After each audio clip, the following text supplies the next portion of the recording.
Ang hirap patayin ng isang sustain badang kasi nakakatakot pumasok sa tore and mabibigyan pa ata din si Aran. May pader na naman. Akala mo may grab ni pero may after the guard siya mula kay Widin sa may badang likuran. And si Aran, pumasok sa loob ng tore, mapapatay siya. Nung badang, Reggie takes that kill pero may counter trade naman. Ivan has fallen down pero susunod din naman sa Fabian. 2 for 2 exchange between these yung agro ng tore, tapos kinulong ka sa pader. Flicker ka talaga. Pag wala kang flicker, dasal. Oh, nakuha ni Albert! Celebratory lang yung ginawa niya. Si Eskel dito, tutumba na ba? Unang tutumba rin si Ivan, pero sumunod na rin naman si Eskel. Reggie, falling pretty low. Fabian, umahabol, pero tinamaan siya ni Aran. Nadamay si Billian. Si Reggie dito, pero si Aran, pumasok pa na naman sa ilalim ng tore. Flicker out mula kay Deficient, the outplay. Once again from Evil's Holy against Team Liquid ID. Fabian naiwan mag-isa 2v1 situation.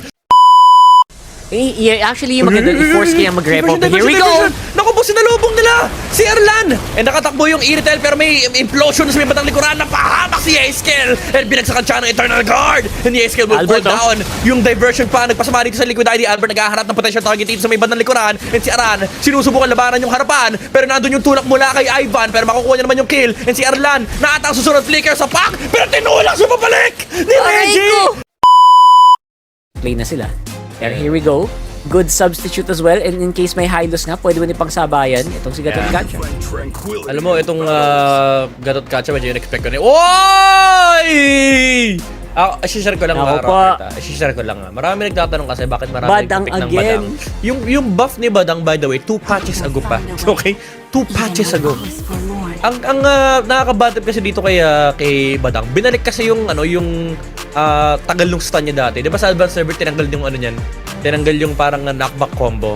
Pero ngayon kasi parang nare-realize sa mga tao, parang napakatagal nga nung kanyang knockback. And siya, kung gamit ang utility lang, pwede naman. Di lang siya tulad nila Khalid, nila Gatot Kacha na may sustain. Pero in terms of CC, ito I would consider Badang as one of the fastest crowd controllers in the game. Not in terms of sustain, pero yung lockdown niya very reliable. Pag napatama mo yung combo mo na yung stun mo actually, I guess, and mas maganda yung sa kanya kasi AoE eh. Madamihan di ba? Madamihan yung pwede i-pitin dun sa face crack. So, may mga teams na nag-try na din na mag-roam sa kanya. And, you know what? I'm all for it. I like it. I think more on yung pressure mas napunta sa Evil's Holy to make a play happen Midnight. Kasi, hindi kailangan magmadali ng TLID dito. Ayun. Ayan na nga. I mean, di nila kailangan magmadali pero nagmamadali sila. Kasi sabi nila, mas maganda tempo nung natin. Alpha Granger to eh. Kumbaga parang Nolan Harit to eh. Pagdating ng mid-game, palag to eh. Laban kung laban. And si Aran dito, iipitin nila si Reggie. Nandoon yung pader ni Reggie. Napakaraming pader dito sa may baba. Ang hirap patayin! Ang hirap patayin ng isang sustain badang kasi nakakatakot pumasok sa tore and mabibigyan pa ata din si Aran. May pader na naman. Akala mo may grab ni pero may after the guard siya mula kay Widin sa may badang likuran. And si Aran, pumasok sa loob ng tore, mapapatay siya. Nung badang, Reggie takes that kill pero may counter trade naman. Ivan has fallen down pero susunod din naman sa Fabian. 2 for 2 exchange between these two teams pero di pa tatapos ang Team Liquid ID kasi nakikita nila pulahan dito si Albert at pati na rin si Dere. Isa yan si Badang. Kasi kapag nakuha mo yung agro ng tore tapos kinulong ka sa pader, flicker ka talaga. Pag wala kang flicker, dasal. Oh, nakuha ni Albert! Celebratory lang yung ginawa niya. Si Eskel dito, tutumba na ba? Unang tutumba rin si Ivan pero sumunod na rin naman si Eskel. Reggie, falling pretty low. Fabian umahabol pero tinamaan siya ni Aran. Nadamay si Billian. Si Reggie dito pero si Aran, pumasok pa na naman sa ilalim ng tore. Flicker out mula kay Deficient, the outplay. Once again from Evil's Holy against Team Liquid ID. Fabian naiwan mag-isa 2v1 situation. 2v1 na naman sabi ni Fabian. Albert, pwede ba 1v1 lang? Bagsak nung Soul Saber. Ang hirap din kasing ang hirap din insertan ng retry kung kalaban ka kasi parang ewan ko daming text niyan eh. Basta maraming oy, yun lang nahuli ni Ivan dito. Si Fabian after the guardian para may counter set pero nakapag-flick out din naman si Ivan dito. Team Liquid ID, humaharap pa sila, lumalabang pa sila, buhay pa si Ivan. Unang tutumba si Widdy pero sumunod na rin naman si Ivan pero tutumba rin si Aran. Napasobra ata ng counter engage ito ng Team Liquid ID. Tatama hindi tumama. Wala, ganun talaga.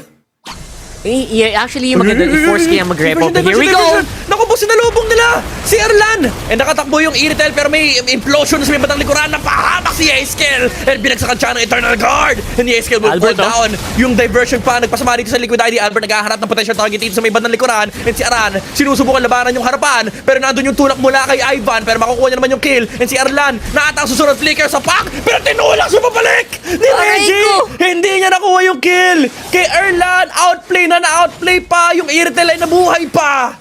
Isang malupit pala impaktong tulak mula kay Reggie. Batang wins games. Kayo lumaban, ikukulong ka sa pader. Ang kuna to. Daya talaga. Eh, pag nakahuli Tapos pa yun ano ng isa pa? talaga, ilista mo na. Oh! 3-man implosion! Ivan! Beautiful play mula dito sa Evo's Holy and the follow-up is real. Napaka-beautiful din na pagbagsak mula sa Eternal Guard. Fabian sinusubukan pag sulumaban pero walang life steal pag-apat ng katapat mo. And that's a wipeout para sa Evo's Holy. Ikasang mo na. I'm a believer. They were met with Ivan and Reggie. Itong combo, True. itong duo combo na to.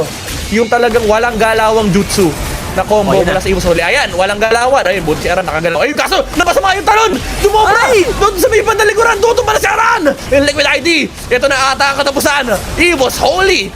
Taking down the tower in the top lane and in the middle lane. Susunod na yung bottom lane and si Reggie dito naghaharap na naman ng susuntukin. Liquid ID using 4 heroes para mapadumay yung Badang pero napakakunat ni Badang! And si Fabian dito naiwan sa may Badang likuran! Mapapatay niya si Reggie pero tutumba rin naman si Fabian! And sunod-sunod nang bumabagsak ang membro ng Liquid ID implosion mula kay Tigreal 4! Members out for Liquid ID and Evo's Holy! Winning the series 2-1!